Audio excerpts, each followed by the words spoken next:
Bonjour à tous, bienvenue sur Ballon.org. Alors aujourd'hui nous avons le retour de Jean-Baptiste qui va nous présenter un fusil un peu vintage. Allez Jean-Baptiste, à toi. Bonjour à tous et à toutes. Alors je vais vous présenter un fusil semi-automatique ARC comme il s'appelle, c'est-à-dire un fusil fabriqué par Verney Caron, mais c'est la marque Luigi Franchi. Donc Luigi Franchi, on ne fait pas la publicité, mais Luigi Franchi c'est une marque italienne, maintenant qui fait partie du groupe Beretta, Benelli, etc. Et à l'époque, eh bien, il faisait concurrence à l'Auto 5 de chez Browning, qui a à peu près, bon, pas la copie au carbone, mais à peu près la carcasse un peu carrée, comme ça, et qui sont tous les deux bien évidemment à recul de canon, c'est à dire que le recul de canon, je vais vous montrer, l'arme est déchargée, je la referme, le bouton de fermoir sur les anciens fusils est de l'autre côté, vous voyez, fusil automatique Luigi Franchi fabriqué par Verney Caron Saint-Étienne. Il y en avait beaucoup à l'époque qui faisaient comme ça, hein. Notamment les Beretta qui faisaient fabriquer les canons par Manu France. Recul de canon, c'est ça.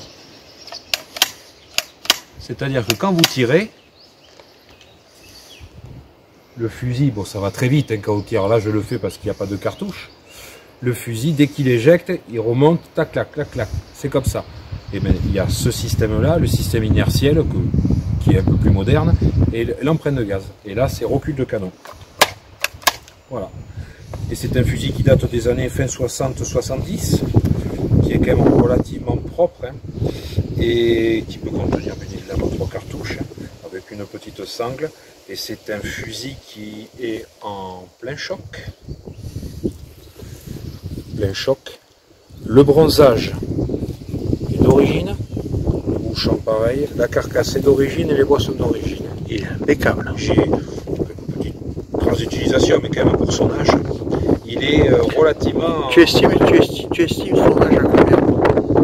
Il date, alors j'ai pas montré, c'était un fusil qui appartenait à mon grand-père. Et je l'ai toujours entendu parler de ce fusil, mais je n'ai jamais vu. Le suivant, parce que j'ai demandé à un armurier, parce qu'il a un numéro de série ici. Il est ici, derrière la planchette élévatrice, là où il y a le magasin. Et bien ce fusil là, il a à peu près, je crois qu'il date de 68, entre 68 et 1970. Il est dans un état impeccable. Ah oui, et il a quand même tiré, ce qu'il me disait qu'il a tiré, les canons sont miroirs, franchement oui, bande ventilée, bon c'est du bois. Hein, il est chambré combien? 70, comme à l'époque il était 70. D'accord. On peut tirer de l'acier dedans? Et non. À part de la basse pression, on peut tirer de l'acier basse pression, du substitut, tout ce qui est du plomb bien entendu, mais du substitut cuivre, tungstène, en basse pression. En basse pression, oui. Et ou du style Cooper.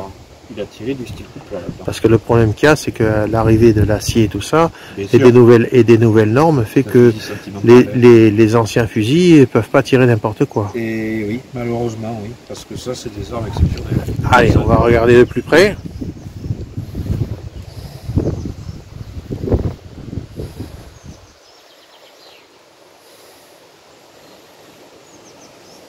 C'est vrai que ça ressemble à l'Auto 5.